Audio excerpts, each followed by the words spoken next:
Hey everyone, today I'm going to read from Matthew chapter 16. I'm on my tablet right now, so let me go to my mobile phone to get the text. So I'm going to read with you. And I'm going to break it down for you, Matthew chapter 16. And you'll understand why. Alright, let's start. The Pharisees also, with the Sadducees, came and tempting desired him that he would shew them a sign from heaven. Hold on. That alone should make you pause. The Pharisees also with the Sadducees came. That stance alone is alarming. Let me tell you why. The Pharisees and the Sadducees were two political groups. They were religious political groups in ancient Palestine. At that time it was called Judea by the Romans, the province of Judea. Now, there was a problem over here. Because the Pharisees, their view on how society ought to be for the Judeans was different how the Sadducees wanted it. The Sadducees were aristocrats. Those were people with generational wealth, and therefore they had more political influence, and they were more inclined to comply with whoever was dominant over there. For example, the Sadducees, they were totally open for collaborating with Rome, with the Herodian dynasty that was governing locally over there. And they had a more, what we would call a secular view of scripture. For example, they did not believe in the resurrection of the dead. So, yes, they held onto their Judean traditions and they wanted their Judean homeland to be governed that way, but they were willing to adapt to Greek and Roman influence and incorporate themselves in the Greco-Roman world. Now, the Pharisees, on the other hand, were not aristocrats by default.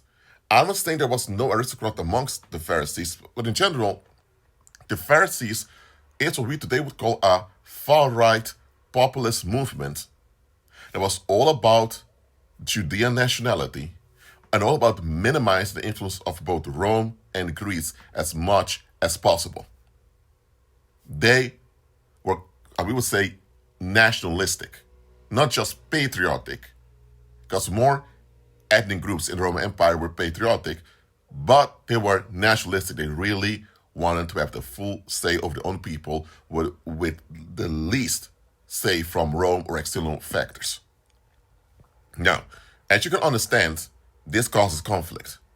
So the Pharisees and Sadducees did not get along that well. They had no choice but to cooperate because they were under the same jurisdiction of Rome. Nevertheless, locally they didn't get along well.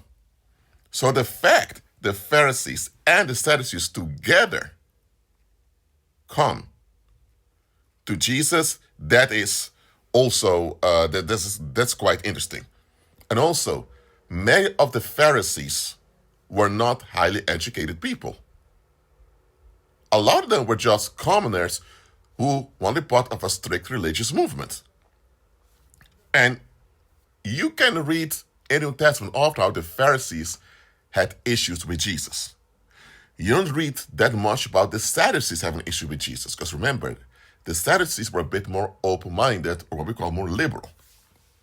But anyway, you can say the Sadducees were the left wing and the Pharisees were the right wing. That's how you may interpret it with today's framework. But anyway, just so these were opposing parties with different views of how society ought to be governed, but they came together because one thing they both had in common was they had an issue with Jesus. So they came and wanted Jesus to demonstrate his power by showing them a sign from heaven. Now, verse 2. He, that's Jesus, answered and said unto them, when it is evening, ye say, it will be fair weather, for the sky is red. In the morning, it will be foul weather today, for the sky is red and lowering. O you hypocrites, ye can discern the face of the sky, but can you not discern the signs of the times? A wicked and adulterous generation seeketh after a sign, and shall be no sign given unto it, but the sign of the prophet Jonas. and he left them and departed. Now, so what Jesus was saying is, listen, you guys can predict the weather and all view it accurately by studying the formation of the clouds, whether in the morning or in the evening. Now, if you master that, why can't you discern the time you're living in? Why can't you discern the situation you're under?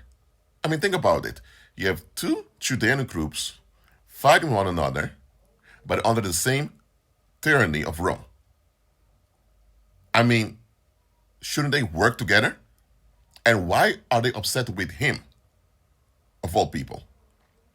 But anyway, so Jesus understood that they came together, finally agreed on something together, but it was for the wrong reason. Why did they ask a sign from heaven from Jesus? Well, it's quite simple. They did not want to recognize Jesus' authority, nor Jesus' leverage. They did not want to do that. Absolutely had no interest in doing this. So, why didn't just ignore Jesus? Well, they couldn't ignore him because Jesus had influence over the public. Jesus had an impact. And if they would act like Jesus didn't exist, it would make them look stupid. And if that would happen, they would lose all credibility and they would lose everything. They would lose all support from their base. So both groups, even though they had hostility towards one another in various areas, they realized both of them at risk of losing everything. So they joined together, others, what they perceived as survival, to deal with Jesus. So here's the thing. They did not want to lose face towards their base because the Sadducees had this liberal mindset of not being too strict on spiritual interpretation and just getting along with Hellenization and later Romanization. So they now did not want to offend the Roman emperor, the emperor in Rome, by having this guy being called king, even though it was right declined King Herodes over there. Herod, I mean. Herodes, how to say in Dutch, it's Herod in English.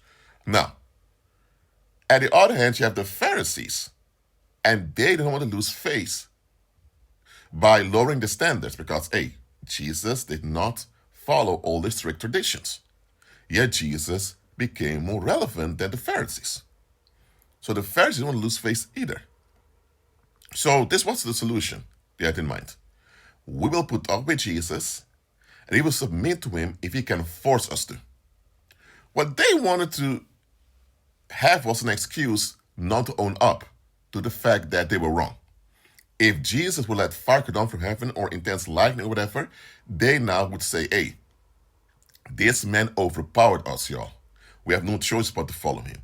That way, they could save face because just like Rome militarily overpowered them and he had to cave in, now if Jesus demonstrated the power from heaven, they now had an excuse, well, he overpowered us. I mean, now they have an excuse to blame it all on Jesus. So now, instead of owning up to that their philosophy was wrong or faulty, they now can say, well, our philosophy doesn't work because, hey, besides the Romans bossing us around financially, militarily, now spiritually have this Jesus figure around. So, okay, he even intimidates us by letting fire come from heaven or whatever. So they wanted a bailout from having to own up to stuff. So it seemed like they wanted to recognize Jesus, but no. It was a hoax show. They wanted Jesus to show a lot of strength on them, and later they could use this as an excuse for getting along with Jesus, but also because the public would not gladly get along with Jesus, but they were forced to, any dysfunction, any malfunction, or any harm that would come from this unrest, they would put it all on Jesus. Yeah, man, this man will let fire come down from heaven. This man they give signs from heaven. Oh my God, this guy is causing all the troubles. Yeah, we got along with him and still things go wrong. So Jesus understood clearly what they attempted to do. And let me tell you, in your own life, you will encounter people like this. It's not that they don't see your value. It's not that they don't see your abilities. They see your value and your abilities. The thing is, your value and your abilities, your potential, better said, doesn't meet their interests. Oh, as a matter of fact, your value, or better said, your potential is actually a threat to what they have going on. But because they can't afford to take you out, to actually kill you, or they can't afford to ignore you either, they now have to deal with you, but they still want something on you they can use against you. And in the case of Jesus, because there were no scandals on Jesus, they could only play the victim on Jesus. And how they were triggering this perceived victimhood is by having Jesus act in a very dumb, aggressive way over them. That's why Jesus walked away, because Jesus saw the trap. In your own life, watch out for that, please. Now, let's go further now. We are going to read verse 5. And when his disciples came together to the other side, they had forgotten to take bread. Then Jesus said unto them, Take heed and beware of the leaven of the Pharisees and of the Sadducees. And they, the disciples, reasoned among themselves, saying, It is because we have taken no bread. Which when Jesus perceived, he said unto them, O ye of little faith, why reason ye among yourselves because you have bought no bread? Do you not yet understand? Neither remember the 5 loaves of 5,000 and how many baskets you took up, neither the 7 loaves of 4,000, how many baskets you took up. How is it that you do not understand that I spake not to you concerning bread, that you should beware of the leaven of the Pharisees and the Sadducees? Then understood they how that he bade them not beware of the leaven of bread, but of the doctrine of the Pharisees and of the Sadducees. Okay, so Jesus warned them over here, listen. Those Pharisees and Sadducees over there, listen, watch out with their doctrines, watch out what they're teaching you. It may sound good, it may sound practical, but there's an agenda behind it. You need to watch out for that. Now, when it comes to the Pharisees, well, obviously, the agenda was to subject people to their future theocracy as they wanted it, their nationalistic theocracy. When it comes to the Sadducees, it was all about incorporating into the Roman system, and that would be a big compromise, even both nationally and individually.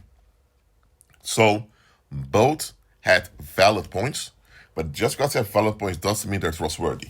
And it's something you need to learn in life too. Just because someone mentions facts and they make a point, they're correct or right about certain things, doesn't mean they are right completely as a human being. They can still be questionable.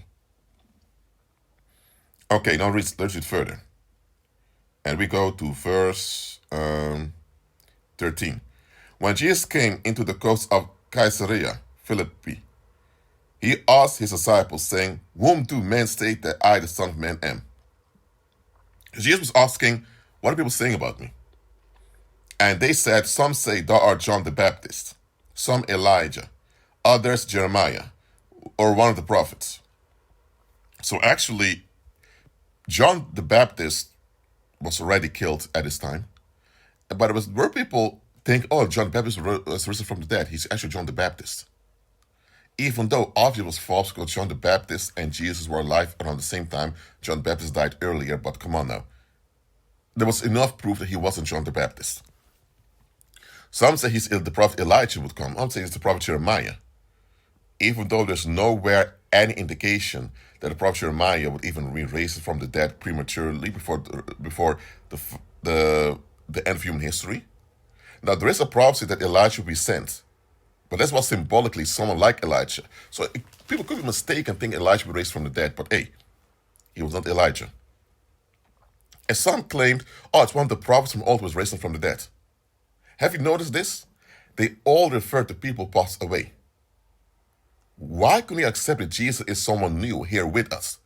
They always compared him to someone who already passed away, someone from history. Now, don't get me wrong. It's natural for people to compare. Comparison is natural. Everyone does it, even unconsciously. So if let's say you are a dancer, and your dance moves are so smooth and so good, people may compare you to dancers from the past. If your dance moves are so excellent, they may even compare you to Michael Jackson. Even though a lot of people will be opposed to that, but so the people compared to those that were before you, there's nothing wrong with that in itself. But often, when people do this, they now put you in a mental box of themselves in which they expect you to be similar to the individual from history. The problem is you're not an individual from history. You don't live in the same time period. The challenges back then are not the same challenge today. They may be similar challenges, but not the same. So for them to expect you to be just like the historical figure, it's not realistic. So that was the mindset of the public. So the public was into the past still. Then Jesus asked the following. Let me go back to my phone to read it for you. And he said unto them, but whom say ye that I am? So Jesus said, okay, this is what all the people are saying. What about you? And verse 16, and Simon Peter answered and said, thou art the Christ, the Son of the living God.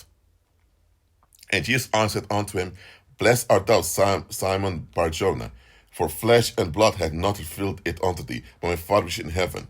And I say unto thee, that thou art Peter, and upon this rock I will build my church. And the gates of hell shall not prevail against it. And I will give unto thee the keys of the kingdom of heaven. And whatsoever thou shalt bind on earth shall be bound in heaven. And whatsoever thou shalt loose on earth shall be loosed in heaven. Then charged he his disciples that they should tell no man he was Jesus the Christ. So Simon, when said Peter, had the revelation from God himself. The Heavenly Father showed to Peter that Jesus was the Christ. But hold on a minute. Why then was the public assuming that Jesus was an incarnation of the deceased prophets? Because God had not showed it unto them. And later the Lord even told disciples to tell anyone I'm the Christ. So, hold on a minute. So if God was able to show to Peter who Jesus was, why didn't God show to everyone around who Jesus was? Make it easy on everyone. Why? Because they were not to be trusted with that information. Because they were not in harmony with the will of the Heavenly Father. And because Jesus was all about fulfilling the will of the Heavenly Father, if people are against the will of the Heavenly Father, and you are there to fulfill the will of the Heavenly Father, why the hell would they be okay with that? No, they would not be. Okay? So just like Heavenly Father can reveal things to you, He can also hide things from you. And let me tell you, some of you, God is keeping you hidden. People may see you, people may hear you, but they can't perceive you for what you are. They can't see nor note your potential. And that's God doing that, y'all. That's God doing that. Beware. That's God doing that. It's not Satan. It's not you failing somewhere. It's God doing it. No matter how much branding you do, no matter how much marketing you do, they can't see your value because it's God is hiding it. Okay? And that's for your own good. Now listen further, verse 21. From that time forth, Jesus began Jesus to shew unto his disciples how that he must go unto Jerusalem and suffer many things of the elders and chief priests and scribes, and be killed, and be raised again the third day. Then Peter took him and began to rebuke him, saying, be it far from thee, Lord, this shall not be unto thee. But he turned and said unto Peter, get thee behind me, Satan. Thou art an offense unto me, for thou savorest not the things that be of God, but the things that be of men. Then said Jesus unto his disciples, if any man will come after me, let him deny himself, and take up his cross, and follow me. For whosoever will save his life shall lose it, and whoever shall lose life for my sake shall find it. For what is a man profited, if he shall gain the whole world, and lose his own soul? Or what shall a man give in exchange for his soul? For the Son of Man shall come in the glory of his Father with his angels, and then he shall reward everyone according to his works. Verily unto you, there be some standing here which shall not taste death till they see the Son of Man come in his kingdom. Well, the last verse was fulfilled at the Transfiguration with Peter, James, and John. But okay, let's look what Jesus said over here. Jesus made plain, look guys, they're going to do horrible things to me, even murder me. But I'll raise from the dead 3 days later. So Jesus just told them, listen, there's going to be some bad things happening to me. Seriously bad things. But I'll raise from the dead. What did Peter do? Peter began to confront the Lord. It will not happen to you. We will not let it happen. Now, Peter's intentions were good. Nothing wrong with Peter's intention over here, but his intentions were misplaced. Why? Because what Jesus was about to go through was prophecy that had to be fulfilled for the whole human species. And because Peter didn't look at the bigger picture, and Peter didn't understand the actual mission of Christ completely, that's why Peter misidentified the situation, and Peter thought that Jesus was, that Jesus was overreacting, Jesus was depressed, and that he had to comfort him. So even though Peter, as a believer, had the heart in the right place, his attitude was misplaced. But look at this. Jesus turned around and said, "Get thee behind me, Satan, you're an offense unto me." Why did Jesus call Peter Satan? I mean, that's a very big accusation to call someone Satan. Satan means accuser, by the way. Now, why did Jesus do this? Because understand the following. Your heart can be in the right place with the right intentions. But if your attitude is misplaced, that can be an open door for Satan and fallen angels to use you. So Peter, by having a misplaced attitude, he now became an open door for evil spirits. So Jesus had to call it out and shut it down. And listen what Jesus said afterwards. Jesus made me listen. If you want to keep following me, you need to deny yourself, pick up a cross, and follow me. Now, when we hear the word cross today, we might think of a Christian cross, or we may think of a Babylonian cross, or just a plus in general. Listen, when you said cross in that time, in whatever language you spoke back then, people got terrified because crucifixion happened on a regular basis. They often crucified people that rebelled against Rome. It was a pornographic ritual murder. That was what crucifixion was. But now, understand this. What Jesus said is, listen, just like the system will make life hard and you even take your life in a pornographic, horrible, humiliating way, listen, that type of resistance, that type of violence will also happen to you when you follow me. But you know what? Deny yourself. Don't exclude yourself. Don't waste yourself. Don't be down on yourself. Don't exclude yourself. Listen, you are around. You don't matter. Just know you need to trust me and how to deal with all of this. So deny yourself. So let go how you think things have to be solved. And you know what? You can't prevent this retaliation anyway. So bear with retaliation and follow me. When you follow me, I'll give you strength to overcome it. And I'll give you strength to defeat it. And Jesus added, whoever wants to save his life shall lose it. But if you lose your life for my sake, you will find it. And think about it, y'all. In society, you are dependent on how other people feel about you. You could be a multi-billionaire. But if a lot of people look down on you like you're a piece of trash, guess what? You can have billions and people may be motivated to rob you, but a lot of people want to be motivated to work with you. Simple as that. Or you can be innocent in a court of law. However, if there's a lot of political pressure, sometimes the court of law may decide to follow the political pressure. You end up going to prison. That's how you have a lot of wrong conflicted people out there. You can be the most talented individual around, most talented actor.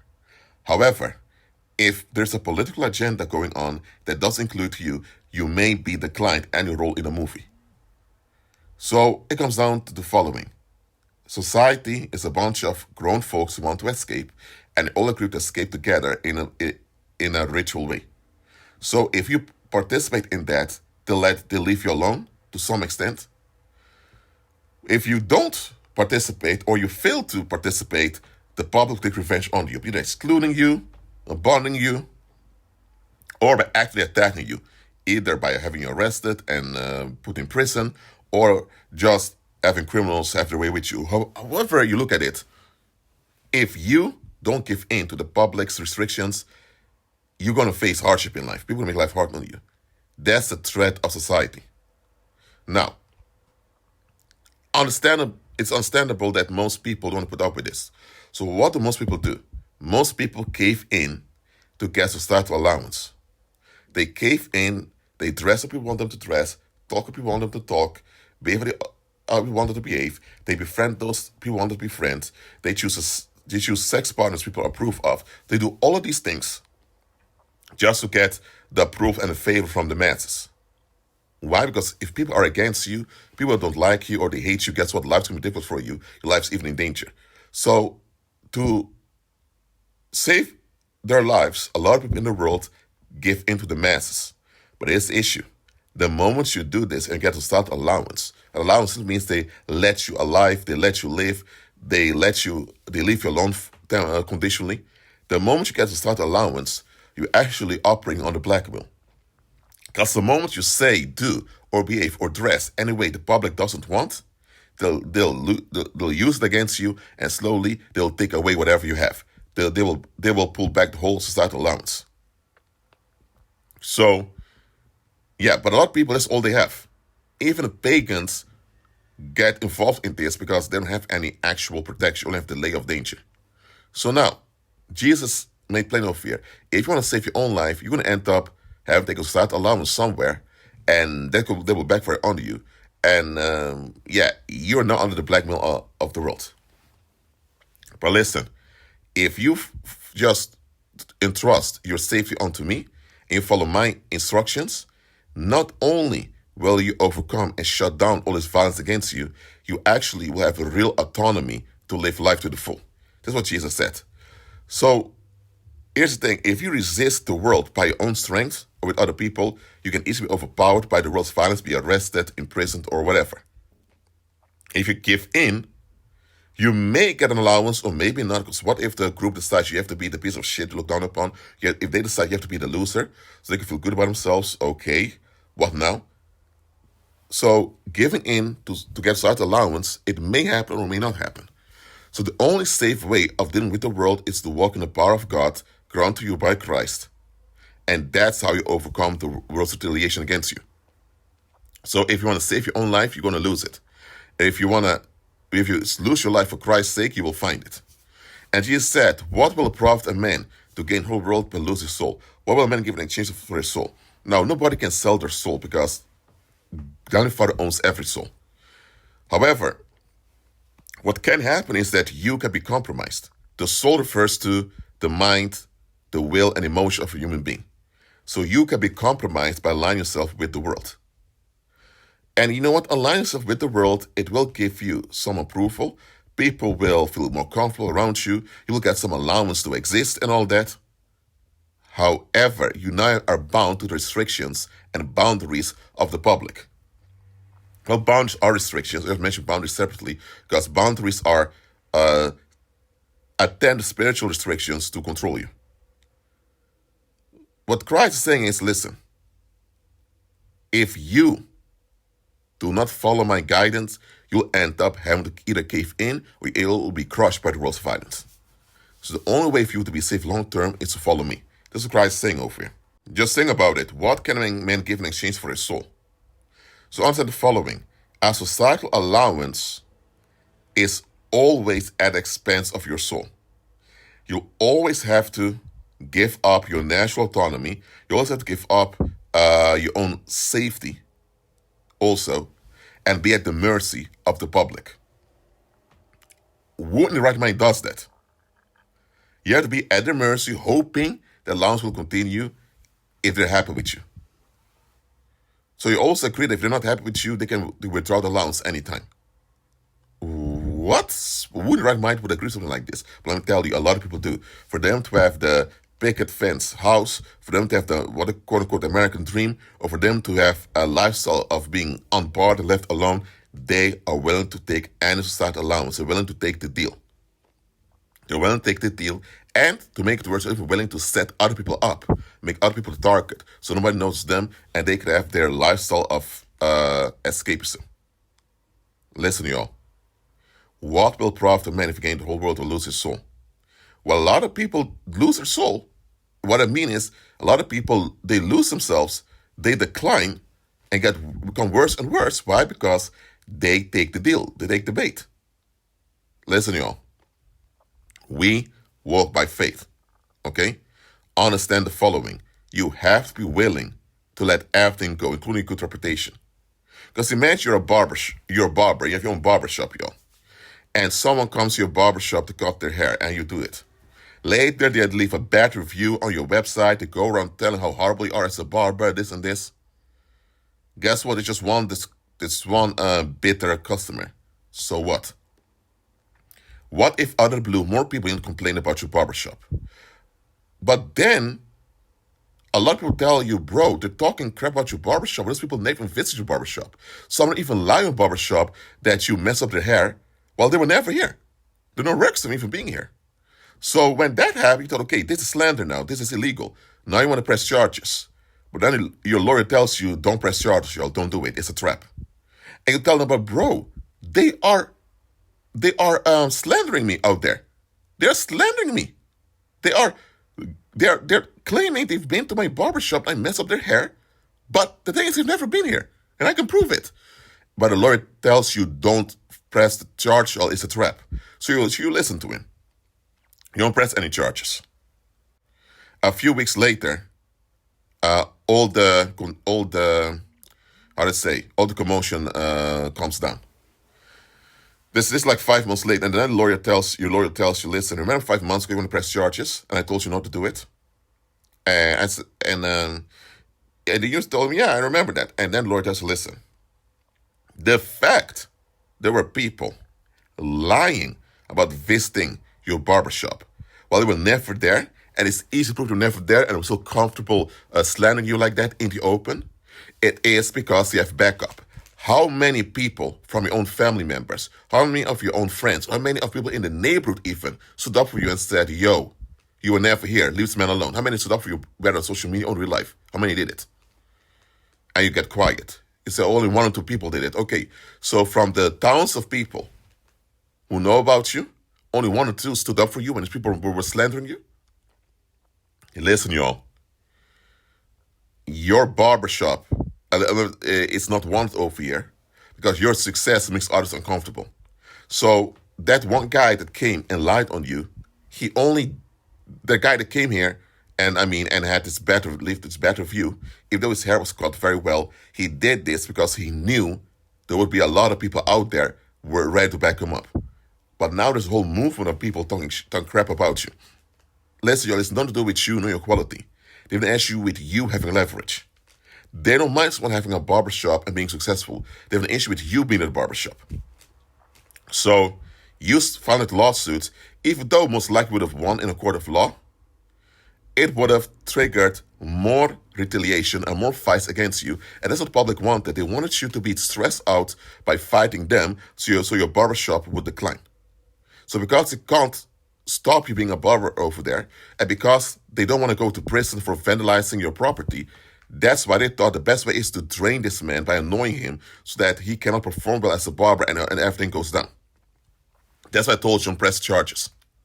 And don't forget, if you press charges, you need to pay for it too. And all the cash is better spent on you and your family. So in this case, the barber was all about maintaining his good reputation and dealing with people that slander him. But the lawyer realized, you holding on to the good reputation of yours is going to cost you. And it almost did. So I want you to understand the following over here. In this case, this barber wanted to save his life.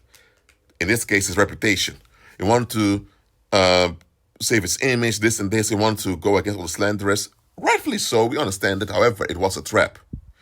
And thing is, thank God the lawyer saw through the trap, told them don't press charges. Okay? Well, the thing is, in life, we're often like that barber there. Something bad happens, we get upset.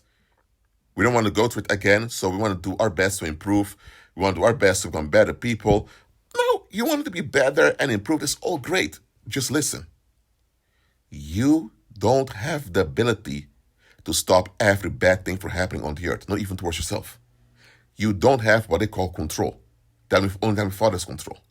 So that's why you even attempt to have control means you're already going against Heavenly Father and put yourself at risk. Don't do it.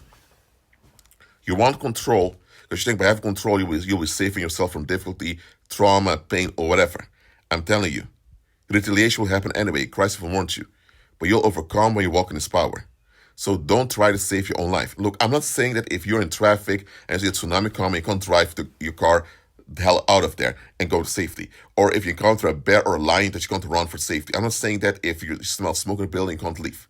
I'm not talking about literal life-threatening situation. I'm just saying, in life, stop having this tendency to want to preserve yourself, because it will be used against you all. Deny yourself and follow God's instructions on how to deal with it. I'm telling you. Well, that's it for now. Keep believing in Christ. Please hit the like button, share this video, subscribe to the channel, donate the links below. Thank you very much for your support, and I'll see you in the next live stream. Shalom.